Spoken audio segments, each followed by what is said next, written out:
आम्ही त्याशी करोनी दुखंड अरण्यकांड संपविले.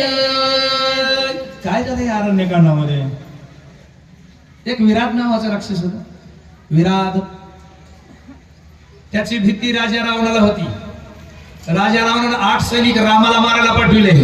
यानं वाटातच खाऊन टाकले.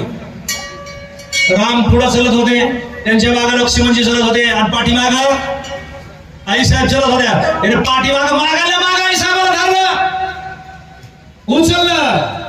रामाने त्याचे खंड तुकड्या केल्या आणि सर्व पृथ्वीवर ज्याची भीती होती ती नाहीशी केली. ही कथा या कांडामध्ये घडली. चरभंगुमा मुनी वाड भेटी दे कोणी केला निवाड दे कोणी आणि जसुरवाड अरण्यकांड शरभंग ऋषी सगळ्याला कथा माहिती आहे. माहित नसतं तर मी सांगतो. शरीर कशाचं होतं? शरीराची घाण येत होती. शरभंगच ना. पण देवाच्या भेटीला जायचंय. हे शरीर बाजूला ठेवलं, दिव्य शरीर परिधान केलं, रामाचं दर्शन घेतलं. लखन लय हुशार होतं. लखन म्हणलं, दादा याच्या झोपडीत घाण कशी येते? झोपडीत वास कसा येते? ते म्हणले का घाण यायला लागली. याच्या शरीराला तो महाराव होता. अण्णा प्रगत भीती म्हणायची जुने लोक, ती होती. तरी सुद्धा त्यांना देवाची भक्ती सोडली नव्हती. आपल्या सुद्धा शरीराला तेच आहे, नाशिवंत देह. हा देह नाशिवंत, मळ मूत्राचा बांधा आणि स्मरे त्या हरिहरा शरण जाई गोविंदा. पवित्र अपवित्र शरीर आहे, पवित्र करता येत आहे. कधी करता येत आहे? पवित्र होईन पवित्र उच्चार. किती सर्वांचं शरीर अपवित्र आहे, पवित्र करता येतं. ज्या शरीराकडे कुत्रे बघत नाहीत त्या शरीराच्या लोक पाया पडते. तुम्हाला त्या पाया पडण्याच्या योग्यतेचं वागाव लाग. संग करोनी दुखंड सुरपणक्याचे नाशिका कंड शरकन विटंबोनी तोंड अरण्यकांड संप. माणूस नाकानं नकट असावा,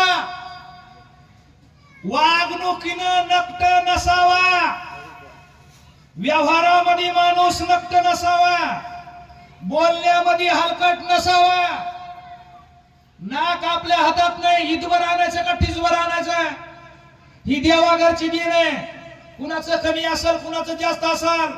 चरित्र असं ठेव, चरित्रम रघुनाथस्य शतकोटी. अरे रामाने केलंच काय? फक्त चरित्र केलं, वर्तन केलं, चांगलं वागलं, चांगलं बोललं, चांगलंच केलं. आणि त्याला म्हणतात नाक. व्यवहार चांगला, नाक चांगलं. दिसायला गोरा गोंड काय, व्यवहार हलकटातला हलकट आहे. वागायला नीचातला नीच आहे. काय तुझ्या नाकाला फुकायचं आहे? राजा रावणाची बहीण होती, ब्रह्मदेवाची नात होती.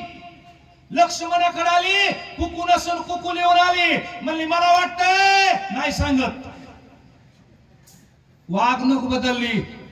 लक्ष्मणाने तिचं नाक कापलं, कान कापलं. डबल आली, पुन्हा अजून दुसरंच कापलं. अपमान केला, हाकलून.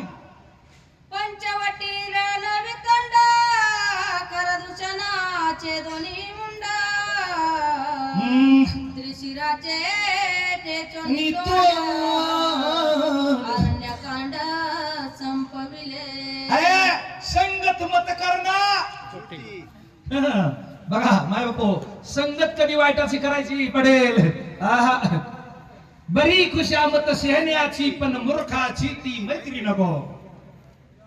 संगत चांगल्याची करा, चांगलंच होईल तुमचं. नक्कीची संगत केले पुन्हा खर दूषण त्रिशरा. ज्यांचं नाव कापले होते तीच देव, नाव काढले होते तीच देव थरथर कापत होते. पण संगत नक्कीची केली. त्रिशराचे 3 मुंडके गेले, खराचं मुंडकं तोडलं गेलं आणि दूषणाचं नाक कापलं गेलं. सगळ्याचा अवतार संपला गेला.